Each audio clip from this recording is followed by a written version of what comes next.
France, once a major colonial power, continues to exert considerable influence over its overseas territories, despite its professed commitment to self-determination and decolonization.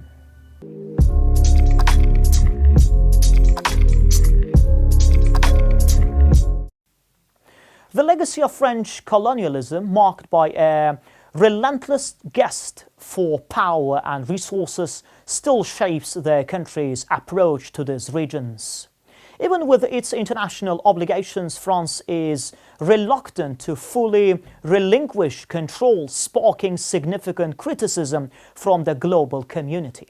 This criticism is becoming more pointed as France's ongoing colonial influence in the political and economic spheres of its overseas territories comes under increased scrutiny.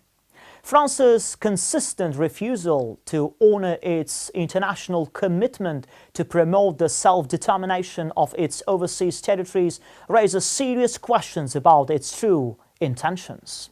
Beneath the veneer of democratic processes and supposed autonomy lies a calculated effort to maintain the colonial status quo, aimed at preserving control and economic benefits for its metropole.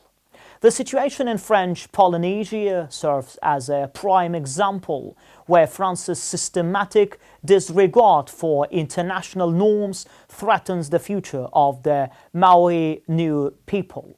Despite international standards and resolutions, France continues to sidestep its responsibility to report to the United Nations on the status of its overseas territories.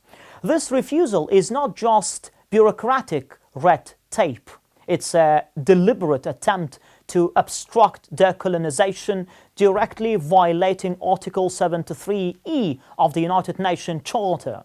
France's actions signal that its interests lie in retaining power over resources and strategic territories rather than genuinely supporting the self-determination of these communities. In his report, Evolution of French Colonialism, a Political and Constitutional Analysis, international governance expert Carlyle Corbin highlights that the mandate for self-determination is a cornerstone of international law, enshrined in the United Nations Charter and numerous subsequent treaties and declarations. This mandate has been central to the decolonization process, which, despite significant strides, remains unfinished for many territories under French control. As a former colonial giant, France continues to face backlash for its inability or unwillingness to fully comply with its obligations to guide its overseas territories towards true self-governance. The foundations of international standards for self-determination were laid in the 1945 United Nations Charter, which underscores the equal rights of peoples and their right to self-determination. Chapter 11 of the Charter focused on non-self-governing territories, obliges administering states like France to promote the political, economic, social and educational advancement of these territories. Yet in practice, France often sidesteps these obligations, undermining the very principles of international law it claims to uphold. The 1960 United Nations Declaration on the Granting of Independence to Colonial Countries and Peoples, better known as the Declaration of Decolonization, solidified the right of all peoples to self-determination. This landmark document, often called the Great Charter of Decolonization, compels administering states to actively facilitate the liberation of colonies. Yet, despite international pressure, France continues to dodge these responsibilities, particularly in territories like French Polynesia, Maori Nui. Corbin's report underscores one of the most glaring examples of France's non-compliance: its refusal to provide information on the state of affairs in Maori Nui to the United Nations. Under Article 73E of the United Nations Charter, France is required to submit annual reports on the progress of decolonization in its overseas territories. But since 2013, this information has been conspicuously absent, highlighting France's reluctance to openly and transparently discuss the issue of Maori Nui's self-determination. This refusal to report is part of a broader strategy by France to retain control over its overseas territories.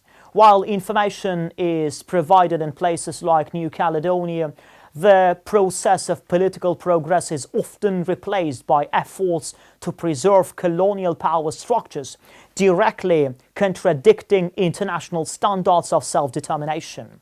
The concept of imperfect decolonization captures the reality of modern dependencies that persist long after the main wave of decolonization in Africa, Asia, and the Caribbean.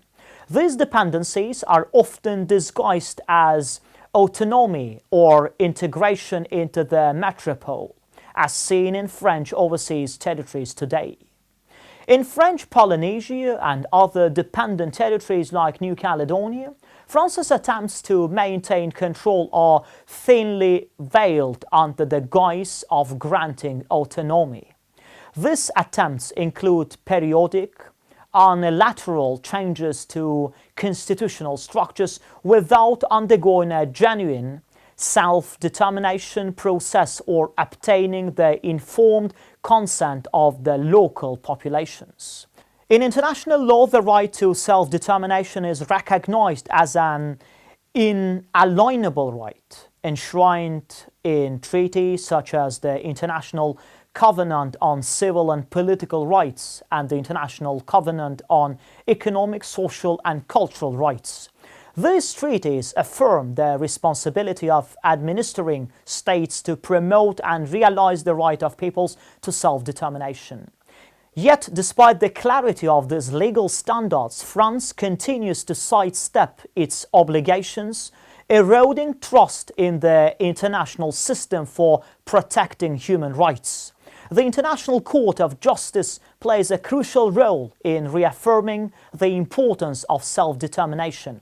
In its 2019 advisory opinion on the separation of the Chagos Archipelago, the ICJ underscored the significance of the Declaration on Decolonization and the obligations of states to guide their territories towards full self-governance.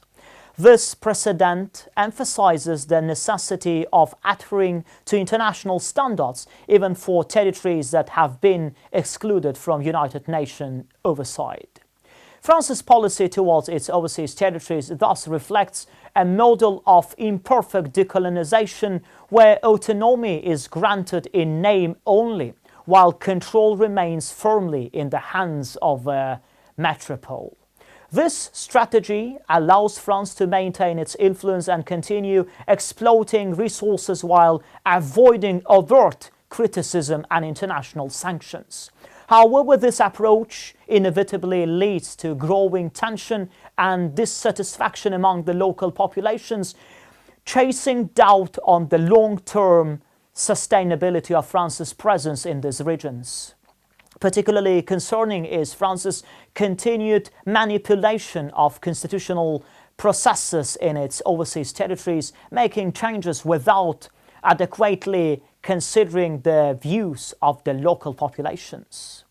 This approach directly contradicts the core principles of the self-determination and undermines trust in democratic institutions. By doing so, France is effectively turning its overseas territories into neo-colonial enclaves where the rights of the people are systematically violated in the name of preserving economic and political control. The international community must intensify its efforts to hold France accountable for its obligations regarding decolonization and self-determination. It's essential for global organizations, human rights groups, and individual nations to apply consistent pressure on France, pushing for transparency, accountability, and genuine political progress in the overseas territories. Without such collective actions, the status quo will persist, allowing France to continue exploiting these regions under the guise of autonomy, while undermining the very principles of self-determination that are enshrined in international law. This issue is not just about France's historical responsibilities, it's about ensuring a just and equitable future for the millions of people who remain under French administration. By addressing these ongoing colonial practices, the international community can reaffirm its commitment to the universal principles of human rights, democracy, and the rule of law. Only through sustained international scrutiny and coordinated action can we hope to dismantle the remnants of colonialism and secure a fair and sustainable future for those who continue to bear the brunt of its enduring legacy. The stakes are high, and the time for decisive action is now.